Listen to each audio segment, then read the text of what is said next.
Welcome to the ক্রীড়ার দুনিয়া। তো বন্ধুরা, আজকে আমরা কিছুক্ষণ আগেই দেখলাম যে আমাদের চতুর্থ টি-20 যেটা আমাদের জিম্বাবুয়ের বিপক্ষে হবে, সেই টি-20 এর স্কোয়াডটা ঘোষণা করা হয়েছে এবং সেই স্কোয়াডে আমাদের প্রধান দুইজন সৈনিক মিস্টার সাকিব আল হাসান এবং মিস্টার মুস্তাফিজুর রহমান, যাকে আইপিএল থেকে আনিয়ে আমরা প্রায় 3 ম্যাচ না খেলিয়ে বসিয়ে রেখেছিলাম। তো মুস্তাফিজুর রহমান এবং সাকিব আল হাসান ওনারা টিমে ব্যাক করেছেন। সাকিব আল হাসান ওনার কিছু কারণবশত ভাই, যেই কারণগুলো আমরা অলরেডি আলোচনা করে ফেলেছি, সেই কারণবশত উনি আসলে খেলেন নাই প্রথম 3টা টি-20।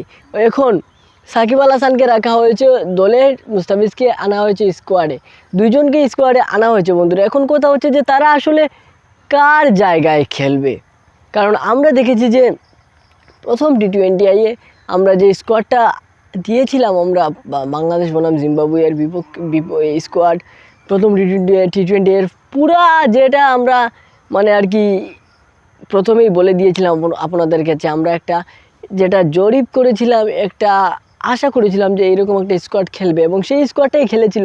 সেখানে ওপেনিংয়ে লিটন, তানজিদ, 1 ডাউনে নাজমুল হোসেন শান্ত, 2 ডাউনে তৌহিদ হৃদয়, 3 ডাউনে মাহমুদুল্লাহ, 4th ডাউনে জাকের আলী, 6 ডাউনে মেহেদি হাসান, 7th উইকেট ডাউনে ছিলেন মোহাম্মদ সাইফুদ্দিন এবং এরপরে ছিলেন রিশাদ হুসাইন 9 নম্বরে। এরপরে তাসকিন এবং শরীফুল খেলেছেন, পরের ম্যাচে শরীফুলের জায়গায় তানজিম সাকিব খেলেছেন।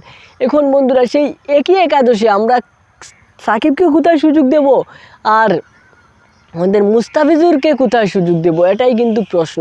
আর সেই প্রশ্নের উত্তরে হচ্ছে বন্ধুরা, আমরা সাকিব আল হাসানকে সুযোগ দেওয়ার একটাই জায়গা, সেখানে মেহেদি হাসানকে আমরা হয়তো বা আউট করে দিতে হবে, কারণ মেহেদি হাসানের রিসেন্টলি উনি যে বোলিং করেছেন এটা আসলে আহামরি ভালো বোলিং নয়, জাস্ট মিডিয়াম মানের একটা ভালো বোলিং করেছেন।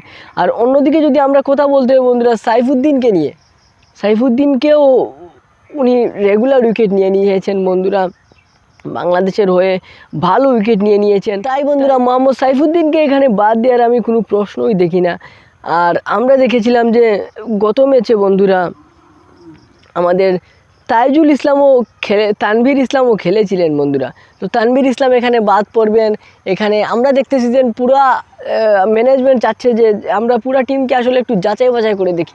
তো এখানে তানভীর ইসলাম গত টি-20 এর থেকে তানভীর ইসলাম বাদ পড়বেন। এখানে বাদ পড়বেন আমাদের তানজিম সাকিব বাদ পড়বেন। এই দুজনের জায়গায় আসলে সাকিব আল হাসান এবং মুস্তাফিজুর রহমান আসবেন। কিন্তু বন্ধুরা, এই জায়গায় যদি লিটন দাস বাদ পড়তেন আমি আসলে খুবই খুশি হতাম